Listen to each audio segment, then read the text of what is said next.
Hello everyone, मैं रवि रांकावत, आपका friend और इंग्लिश एजुकेटर। कैसे हैं आप सब लोग? आई होप आप सभी बढ़िया होंगे और मेरी क्लासेस को एंजॉय कर रहे होंगे। दोस्तों, आज हम बात करेंगे पार्ट्स ऑफ स्पीच के अगले टॉपिक की, जिसका नाम है प्रीपोजिशन। अब प्रीपोजिशन से आप समझ सकते हैं, प्रीपोजिशन इसका उच्चारण होता है।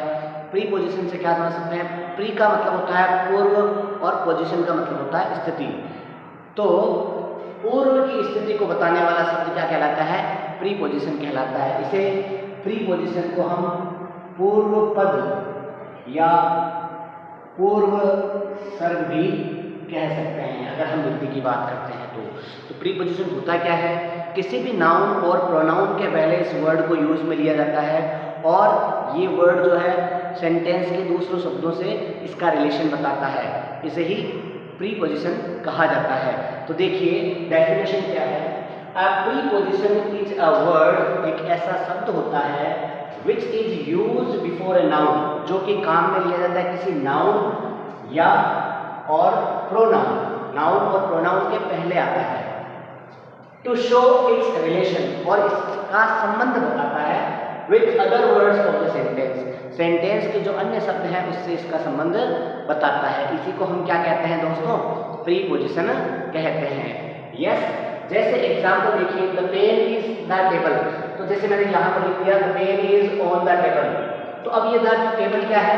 ये नाउन है और इसके ऊपर इसके साथ क्या आया है? ऑन आया है। तो ये पूरे सेंटेंस में पेन का टेबल से संबंध बता रहा है कि पेन कहाँ पर है? टेबल के ऊपर है। तो यही तो हुआ कि भाई प्रीपोजिशन क्या है? नाउन के पहले आया और इसका रिलेशन सेंटेंस के अन्य वर्ड से बताता है। इसी को क्या कहा जाता है? अभी प्रीपोजिशन कहा जाता है। एक और एग्जांपल देखिए, the cake is the table. तो द केक इज, मान लो हमने लिख दिया अंडर द टेबल, तो अब द टेबल तो क्या हो गया? नाउन हो गया और इसके साथ में क्या आ गया? अंडर प्रीपोजिशन आ गया। अब ये क्यों आया, कैसे आया, और क्यों आया, हम अंडर क्यों आया, इसकी बात हम डिटेल से करेंगे जब हम एक एक प्रोनाउन को आराम से, सॉरी प्रीपोजिशन को आराम से समझेंगे। तो the cake is under the table, तो यहाँ पर अंडर का यूज हो गया नाउन के पहले। आगे बात करते हैं, शी इज लिविंग। तो मैंने लिख दिया she is living in India, वह भारत में रहती है। तो इंडिया क्या है? नाउन है और इसके साथ में इन आ गया और रिलेशन बता रहा है कि वो रहती है, कहाँ रहती है? भारत में रहती है। यस, ऐसे he is sitting Ram and Shyam, Ram और श्याम के, तो यहाँ पर नाम हमने यूज कर लिया बिटवीन, तो वह राम और श्याम के बीच में बैठी हुई है। अब यहाँ पर ये बिटवीन अंडर जो है ये नहीं समझा रहा हूँ, मैं ये समझा रहा हूँ कि किसी नाउन या प्रोनाउन के पहले आता है और ये दूसरे से पूरे वर्ड जो है अदर सेंटेंस के, उन सेंटेंस से इसका रिलेशन समझाता है। आज हम बात करेंगे पहले प्रीपोजिशन की, जिसका नाम है यूज ऑफ एट। यस, अब एट का यूज जो होता है वो पहला यूज हम देखते हैं, टू शो स्मॉलर प्लेसेस, यानी कि छोटे स्थान को बताने के लिए हम एट का यूज करते हैं। जैसे आई लीव इन, या मान लो I leave dash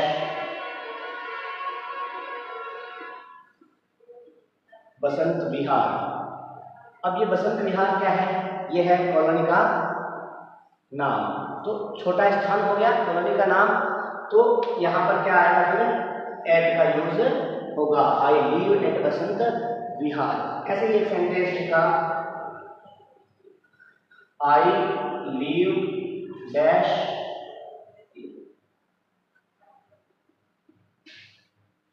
Ramnagar Bharatpur. अब ये सेंटेंस आ गया हमारे सामने, आई लीव रामनगर भरतपुर। तो यहाँ पर समझने का प्रयास कीजिए कि रामनगर क्या है? नेम ऑफ कॉलोनी या नेम ऑफ प्लेस, स्थान का नाम है। तो स्थान के लिए तो आता है, लेकिन स्थान कैसा होना चाहिए? छोटा होना चाहिए। तो रामनगर के लिए क्या गया? I leave at Ramnagar. अब आगे क्या लिखा है? भरतपुर। अब यहाँ पर कंपैरिजन करें कि रामनगर और भरतपुर की बात करें तो Bharatpur is the name of district है ना। और यहाँ पर इसके कंपैरिजन में रामनगर क्या है, छोटा स्थान। तो बड़े स्थान के लिए तो क्या आता है, इन आता है, और छोटे स्थान के लिए क्या आता है, एट आता है। अब अगर मैं यहाँ पर ऐसे लिखूं कि राजू वर्क्स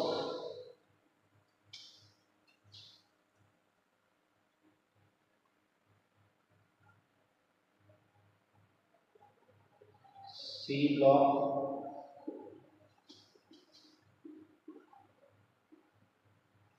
रामनगर। तो यहां पर समझना सी ब्लॉक, तो क्या हुआ, राजू काम करता है सी ब्लॉक रामनगर में। तो दो जगह दे दी हमें, और हमें क्या करना है, प्रीपोजिशन का यूज करना है।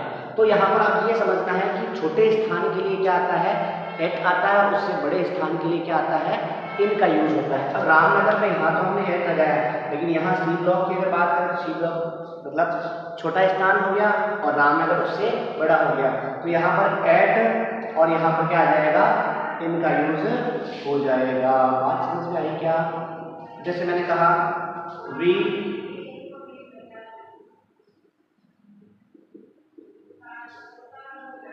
लीव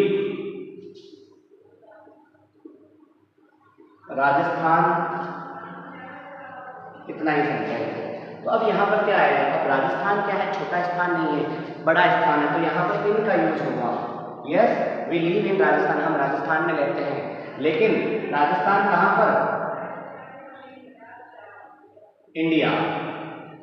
तो अब यहाँ पर क्या हुआ, वी लिव, अब यहाँ पर इन गलत हो जाएगा क्योंकि कंपैरिजन करें अगर, तो यहाँ पर इंडिया बड़ा है तो वी लिव, यहाँ पर इन गलत होगा, और क्या सही होगा, एट सही होगा, इनका यूज गलत हो जाएगा। क्यों, क्योंकि यहाँ पर कंपैरेटिवली बात करें तो राजस्थान जो है छोटा है इंडिया से, तो छोटे स्थान के लिए क्या आएगा, at. We live at Rajasthan in India, अब इंडिया बड़ा हो गया, तो एट जो है छोटे स्थान के लिए आता है, और इन जो है बड़े स्थान के लिए आता है। जनरली किसी गली का नाम, मोहल्ले का नाम, कॉलोनी का नाम अगर आ जाए तो हम इसका यूज करते हैं, एट का यूज करते हैं। बात समझ में आई होगी। चलिए दूसरा यूज देखते हैं हम। अगर हम किसी टारगेट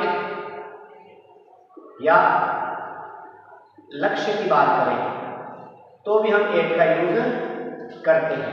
कैसे, जैसे she is looking me, my father was shouting my brother। बात को समझिए कि यहाँ पर क्या लिखा है, टारगेट करते हैं अगर किसी को, है ना, किसी की तरफ लक्ष्य साध कर बात करते हैं तो हम एट का यूज करते हैं। जैसे she is looking at me, है मेरी तरफ देख रहा था, तो लक्ष्य हो गया, टारगेट हो गया। यस, ऐसे ही my father was shouting my brother, तो मेरे फादर मेरे ब्रदर के ऊपर, है ना, लक्ष्य साधते हुए बात करें, टारगेट, टारगेट क्या है यहाँ पर, माई ब्रदर, ऊपर का सेंस देता है ना, ऊपर या ऊपर का सेंस देता है यहाँ पर। मेरा she is looking at me, वो मेरी तरफ, मेरी ओर देख रही थी, या माई father was shouting at my brother, मेरे पिता मेरे भाई पर चिल्ला रहे थे। यहाँ पर या ऊपर का सेंस आया, लेकिन बात किसकी कर रहे हैं, लक्ष्य की बात कर रहे हैं। जब टारगेट की बात की जा रही हो तो किसका यूज किया जाता है भाई, एट का यूज किया जाता है। ऐसे ही और भी वर्ड लिख सकते हैं, जैसे यू आर लाफिंग मी, आप, you are laughing at me, पर या ऊपर। और यहाँ पर ये मी क्या है, प्रोनाउन है, नाउन या प्रोनाउन के पहले आता है, मैंने बताया था शुरू में आपको। तो ये यूज हुआ अपना भाई एट का। इसके अलावा हम एट का यूज जो है, तीसरा यूज क्या होता है एट का, टू शो द टाइम, समय को बताने के लिए भी हम एट का यूज करते हैं। सेंस क्या निकलेगा, पर या में। जैसे माई, एग्जाम्पल की बात करें, my friend will come 5 PM। तो जब पॉइंट ऑफ टाइम की बात की जा रही हो तो 8 का यूज किया जाता है। वॉच टाइम की बात की जा रही हो तो टू शो द टाइम यानी पर या में my friend will come at 5 PM। Fix point of time आ गया। या ही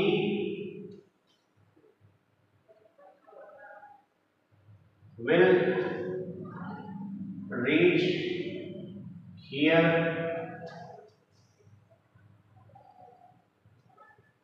6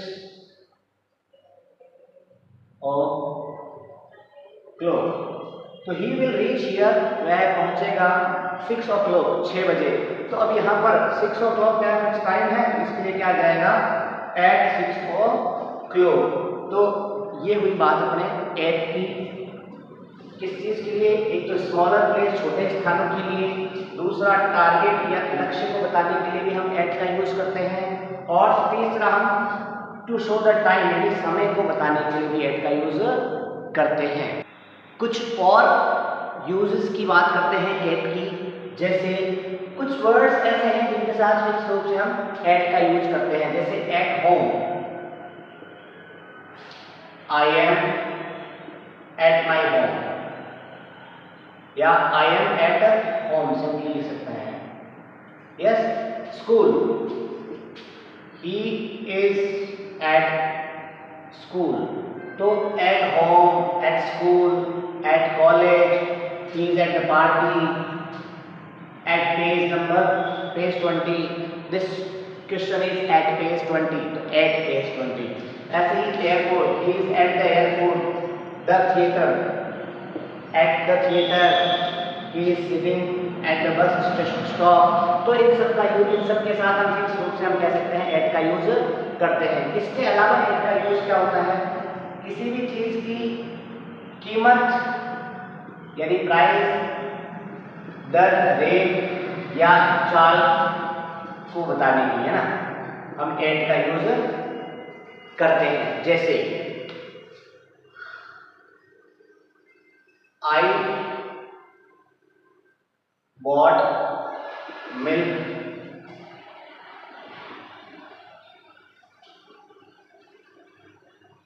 50 रुपीज ए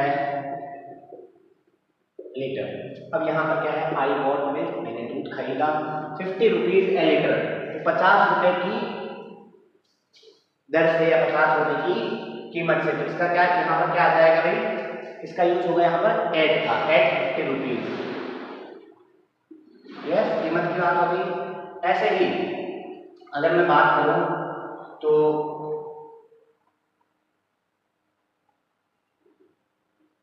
जैसे दूसरे एग्जाम्पल की बात करें, I brought it at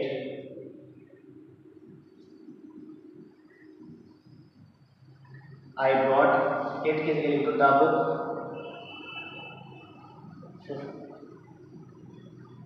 150 rupees.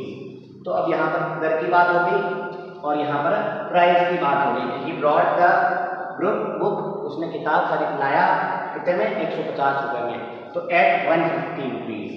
Yes, तो कीमत को बताने के लिए या दर को बताने के लिए हम एट का यूज करते हैं। इसके अलावा किसके लिए आता है, जैसे चाल का एग्जाम्पल देखें तो ही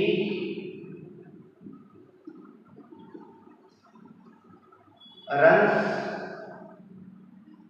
bike at 90 kilometre an hour. अब यहाँ पर बात किसकी हो रही है, समझो, ही रन्स द बाइक, वो बाइक दौड़ाता है, चलाता है 90 किलोमीटर एन आवर, 1 घंटे में 90 किलोमीटर के दर से, है ना। तो चाल की बात हो गई, तो यहाँ पर किसका यूज होगा, एट का यूज होगा। ऐसे ही हम अगर बात करें, अगर हम किसी की एज की बात करते हैं, एज यानी अवस्था, उम्र, है ना, या किसी के स्टेज की बात करते हैं, है ना, किसी के स्तर की बात करते हैं, तो भी हम किसका यूज करते हैं, एट का यूज करते हैं। जैसे my grandfather died the age of 90 years. मेरे दादाजी की मृत्यु हुई, सलट गए, कब सलट गए, जब वो 90 साल के थे। तो यहाँ पर बात किसकी हो रही है, एज की बात हो रही है। और जब भी एज की बात होगी तो हम इसका काम किसको काम में लेंगे, एज को काम में लेंगे। यस,